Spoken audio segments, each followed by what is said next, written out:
Aquashella was amazing. I might have come home with 11 new animals and 2 new plants. Hi, I'm Lisa, the artist behind Lachri Fine Art. So this video I'm gonna do in kind of 2 parts. First, I wanna share just what Aquashella was and what the event was like, and then I wanna talk to you fellow artists who may be getting into art shows and give you some tips there on setting up your booth, things I found that worked, things that didn't work. We'll go into all of that. So Aquashella is a aquarium festival. You've got artists, you have vendors selling fish and coral and plants, just all kinds of stuff. So let's take a look at what the event is like.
Rich.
That art installation by Michelle from Bombshell Creations, just, God, that's amazing. I can't even imagine the work that goes into setting that up.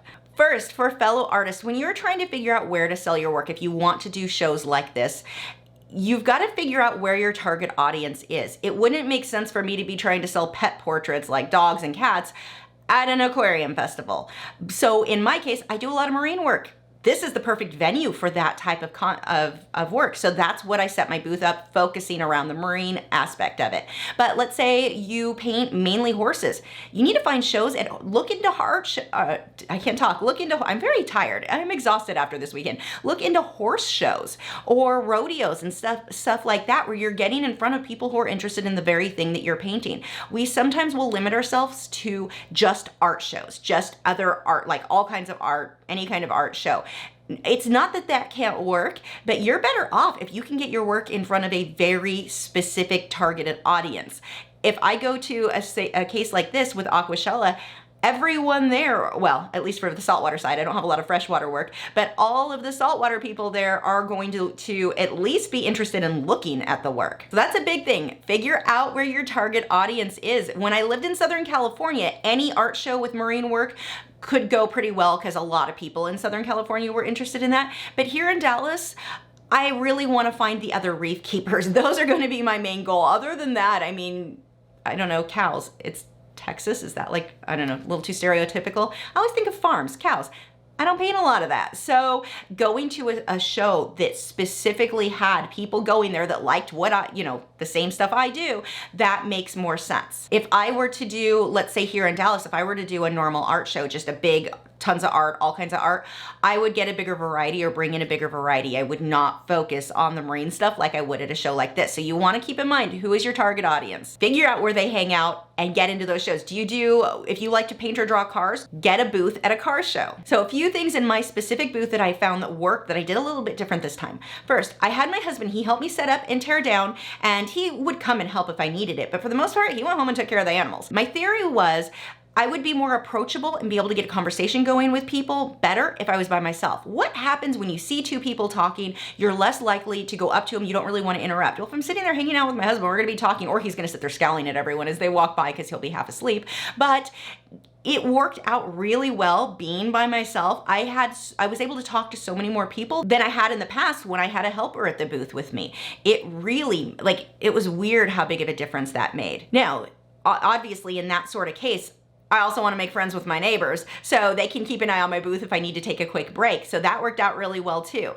The next thing that I did, and this was kind of on accident. So I screwed up when I printed my business cards, and I didn't realize until it was too late. I couldn't fix it. I'm just gonna have to take them. Instead of putting my website, I put my email. Now, the last part of my email is my website, but this was the great thing. I wanted to test this out anyway. Maybe I was just trying to put a positive spin on I screwed up my business cards, but the rest of the business cards were fine. It was that one little element. So when somebody got to talking to me where I could tell it was somebody I probably would connect with in the future, when I handed them my card, I always explained. So these are the Lisa's an Idiot card. I put my email instead of my website. If you want to look at more prints on it's on the last part, and I showed them where it was, just use the last part of my email. But I made fun of I screwed up, and I got them to laugh. Remember, whenever you're dealing with people, they're not gonna remember so much what you said, they're gonna remember how you made them feel. If you can make them laugh, if you can just make them feel good, compliment people as they walk by.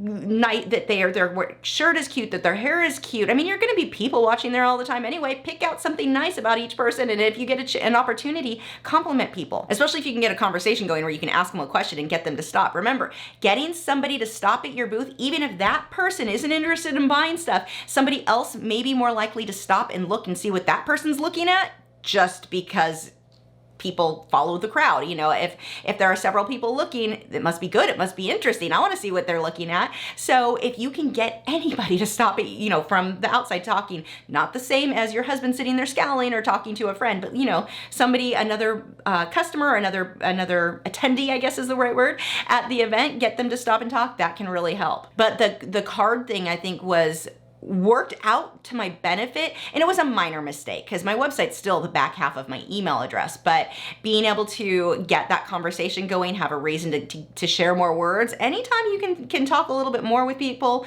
in something like this, that's a good thing. The next thing that I found really helped is live drawing, not live painting. I've done live painting at these shows before, not at Aquashella, but I've done this before. The problem with painting, if I sit there with something that's very elaborate, it may be impressive, but someone can watch for 10 minutes and not a whole lot happens. You guys know this. So instead, charcoal. Charcoal's I can't think of anything faster than charcoal. It's such a fast medium. In 10 minutes, I can have a whole jellyfish drawn, shaded, everything.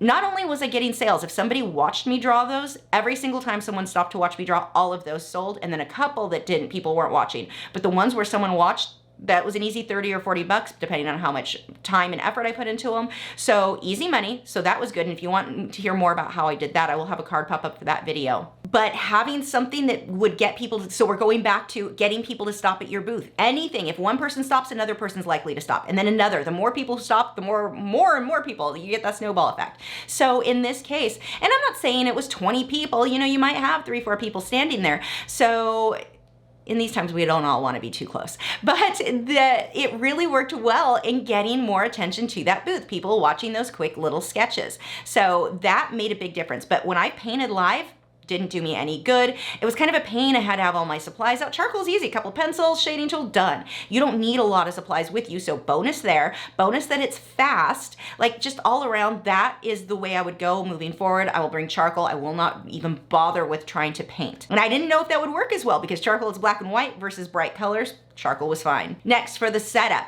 I don't do these events very often, so I tried to use things I had from home. I used wood crates that I used to decorate my studio with. That I had things setting on. Those were really helpful. I also used those just to bring things for travel purpose, you know, that's what I packed them in. I was able to get everything from my booth in we have a little Kia Soul. I got everything from that big painting, the easel, everything fit in that car, one trip. So you don't need a lot, but you do need to put a little time or effort into thinking about what you do want to bring. I did not bring originals besides my one original just to get attention. I did not bring my originals, a bunch of them. I've not found they did really well. I think that the price point is just for this venue, not super effective. I mean, a good painting that they can get a postcard for $2 or the original of my 14 is $900. I just found at these shows it wasn't worth the risk to the artwork, because every time you bring your artwork, you travel with it, there's risk of damaging it. It was a lot of work. When I did bring them, I was always risking them. You're always worried about somebody walking off with one. So in this case, with this show, from the ones I've done in the past, I did find I was better off with prints. One big original and prints. That meant less to bring, and I got more sales from the prints than I ever do with the originals. Now, a gallery with higher end paintings, yeah, then the originals are more likely to sell. But in this type of event, I just didn't find that was worth bringing those. So prints, I went with G-Clays. I ordered them from G-Clay today. The print quality is amazing. So that is what I had. Prints I had, trying to think, maybe 5-6 different prints, and every year I just get a new print, so I've kind of been collecting them slowly over time because it gets expensive. Your first few shows, you're probably going to lose money versus make money just because of the cost of having prints done. But the prints, I definitely found those are what sell better, or those quick charcoal sketches. That $30, $40 range, $50, that worked really well. I did have some prints for $60 that sold and some for $120 that sold, some much bigger ones. But for the most part, that $20, $30 range, people are very willing to hand that amount of money over versus the more expensive ones. So keep that in mind when you're getting your prints, or what, like let's say you do have some quick original sketches you're gonna sell. I have definitely found that to be a good price point for getting the sales. And that can be hit or miss, it depends on the show, but that was what worked well for me. Another thing that worked that I did very differently than before, so this was on Halloween weekend and they were doing trick-or-treating with the kids. I don't wanna touch anybody if I can avoid it, you know, everything's going on. So just to keep our distance a bit more, I sprinkled the candy all over the table. I will be doing that here on out forever, even not Halloween events. That really, gets people to stop, and then when they go to get the candy, they look at the print, oh, hey, look, it worked surprisingly well. So one more reason to get someone to slow down and look at your booth. And I spent, I want to say $20 in candy for the weekend. I got the little Hershey's bar. We went to Walmart the night before. They were out of everything. So I just went to the candy aisle, got some little candy. That worked out well though for me. So that seemed to make a big difference, and they're all wrapped, so it's not damaging the art. Well, the artwork was all wrapped as well, but that worked well. I also put these little twinkle lights that I have already at home. It's a little LED battery light, and I just draped them, the little fairy lights, across the board. Anything to draw attention to the table. I didn't do that last time, and it was so much easier. Like, it really seemed to guide people's eyes down. They followed that light down onto the prints that were laying flat on the table. So some people will have way better setups than mine where everything is up on racks. I can't, that's not fitting in the Kia Soul. I actually have racks. They won't fit. I have no way to transport that easily. So I laid the prints that I had, I put one of each print on the table, and then when someone bought them, I just pulled it out from under the table so they got one that hadn't been handled all weekend. The other thing, put a price on everything. People will assume it's too expensive if there's no price on it. You need a price tag on every single thing you have available for sale there. So that is going to increase your sales by a lot. I mean, even me, there were paintings that I looked at, and like there was this one octopus painting that was amazing, and I just assumed it was, like, I didn't even bother asking what the price was because I assumed it would be too much, and I don't want to be awkward, like, oh, I don't really can't afford that right now. Maybe I could have, I don't know. Didn't ask, didn't know, because the price wasn't on there. So always, artists, always have a very clear, easy to read tag on your artwork. The other thing was this time I spread my business cards all over the table. They were on this table, they were all over the place.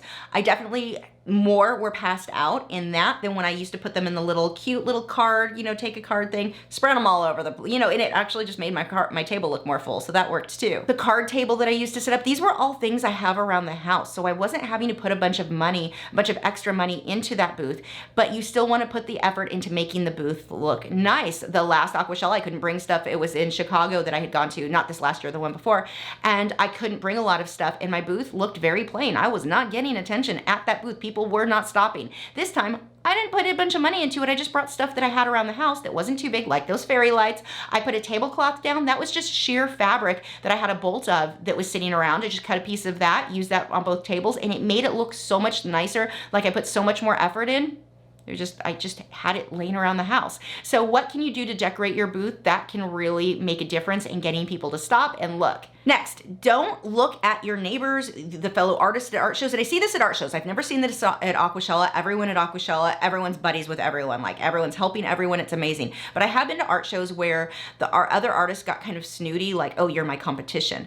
Remember, try not to be this way, because when somebody, if they like you, if they like your art, and you have a lot to do with that, if they like you, if they like your art, they're going to buy it. We're all taking PayPal. I mean, it's not a situation where someone comes in and they're like, I've got $20 to spend, and which artist am I going to spend it with? It isn't like that. If they like your work well enough, they're going to buy it. It doesn't matter. You're not in direct competition so much with the person next to you like that. Make friends and network. I more than broke even this time, so that was a bonus. But the networking is priceless. The amount of people I talk to. So we've got Taylor from Simply Betta here on YouTube. Got to meet her again. Well, I've met her before, but talked to her. She's hilarious. I love her. We're gonna do a collaboration. I talked to Papa Shrimp. Funny side story about Papa Shrimps. He was across from me, and all day Saturday I kept looking at him like, I know who he is. Who is he? Because you've got a lot of YouTubers at this show, and I'm trying to figure out who he is. And it wasn't who I thought he was, but I finally went up to him on Sunday when it clicked. I was like, oh, he looks like this other Reef Life streamer I watched from Reef Beef, Rich. So I went up to him and I showed him the video, because he's kind of like, yeah, I'm sure I look like just somebody else. And he's just kind of humoring me. And I showed him the video. He goes, oh, you're right, I see it. So all the rest of that day, he'd walk by and yell, not Rich, or I'd point at him and go, hey, it's not Rich. It was just fun. It was funny. Network with people, get to know people. And he lives fairly close to me, so we can make videos now. If I hadn't taken the time to go and like explain why I'd been staring at him all weekend like a creeper, I wouldn't have gotten that chance. There's a girl who's a couple towns over. She is an amazing artist. We're probably gonna get together, hopefully, and do some YouTube. She doesn't have a YouTube channel yet, but we'll work on that. Her work is incredible. I can't wait for you guys to see it. So, network. That is amazing. If you can take that opportunity, if you go to an art show, make connections. I don't care if it's an art gallery, I don't care what it is. Get out there and talk to people, make those connections. And trust me, I get it. Half of you are going, I'm kind of a recluse. I don't like to talk to people. Fake it. You fake it. Seriously. Fake being friendly. Now, I will say with this group of people, I didn't have to fake it this time because I've met most of them, so I was more comfortable. But I've had to do that plenty of times at art shows in the past. Your face hurts from your fake smile that you're carrying on all weekend. It's uncomfortable. None of us like it. It's part of the job. We've got to do it. So another thing, I was going to wear a big 50s dress, like something that would make me stand out a little bit more. I didn't, because it was Halloween weekend anyway. So I don't think I would have really stood out. Everyone was wearing costumes. I was gonna wear it when it wasn't Halloween. But the thing that I realized after the fact, while I was there doing this show, I would have been physically uncomfortable the way that fits, because it's very fitted like around the waist. Trying to bend over and get under the table constantly to get prints out and to get things. That was not one of my best choices. I don't think that was going to be super effective. Maybe I'll try, I don't know. If I had help, I might do it, because I could send them under the table to get the stuff out. But I ended up just wearing normal cute dresses, not jeans and a t-shirt, so I still looked somewhat different than the average person in jeans and a sweatshirt and a t-shirt.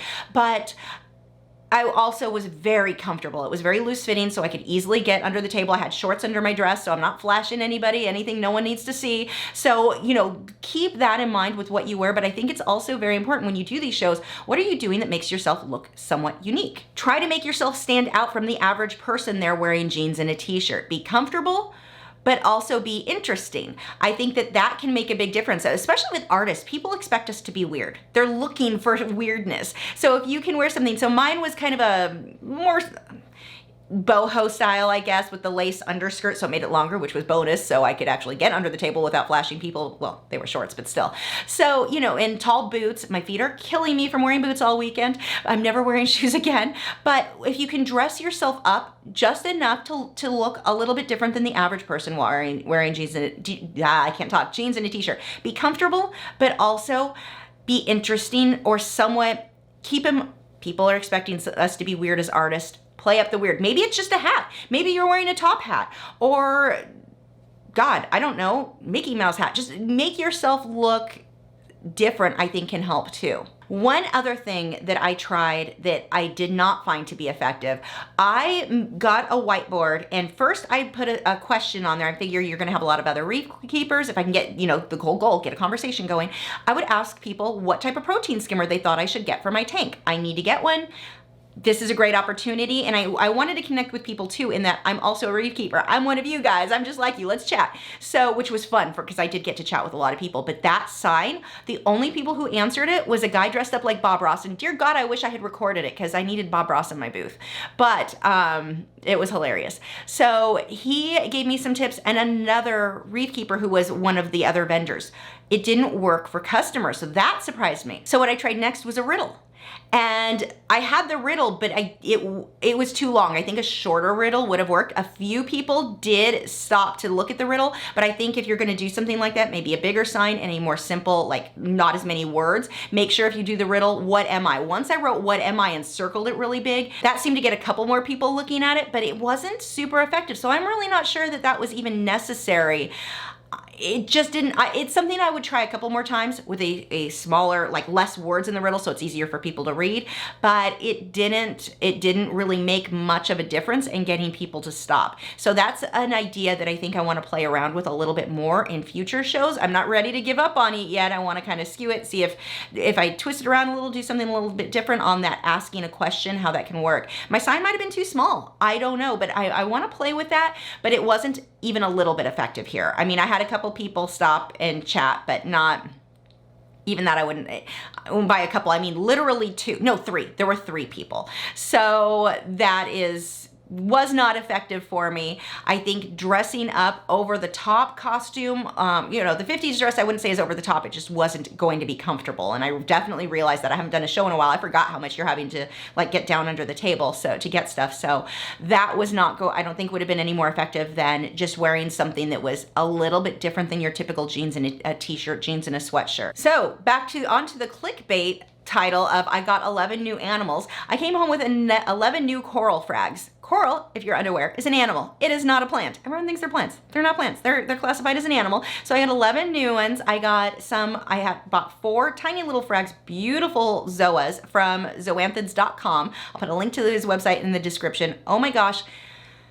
They're incredible. They're currently, all the new corals are in my coral quarantine and the lights aren't the best in there, so I'm not getting the best, like it's hard to get decent photos to show you really what they look like or decent video. It'll look completely different when it gets into my main tank. I keep all of my coral quarantine for 6 weeks to make sure any fish pathogens, parasites and such I'm beating out the life cycle essentially before I put it in the tank, so I'm not risking the fish just in case. They're probably fine. Chances of that infecting the fish, likely low. I'm not risking it. So I've had too many issues with parasites. I am not touching that. So anyway, they are in there. So I can't get you the greatest video of that. And then I got 7 new corals from Jason Fox. Jason Fox, I'll put a link to his website. He has some of the more high-end corals. Some of the frags are huge. So that was a really cool thing too with his. They were bigger frags. Usually when we get frags, it's like 1 or 2 polyps of zoas. That's what I got from the other one. But these are big, huge frags. So hopefully they grow fast. I will update you guys in the 6 weeks or so, 6-8 weeks. It'll probably be before I move them into my main tank. So I will update you guys once they are in there. But I will give you some footage now as I leave you of both tanks, both the coral quarantine and my main tank, so you can see where it's at. I'm really excited to see how all of these corals grow out over the next year.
Subscribed yet? If not, I have a handy button right there. It's round, has an orange arrow going towards it. If you click on that, that'll help you to keep up to date with all of my new art videos every single week. Don't forget the bell notification icon, because YouTube is terrible about notifying people when new content goes live.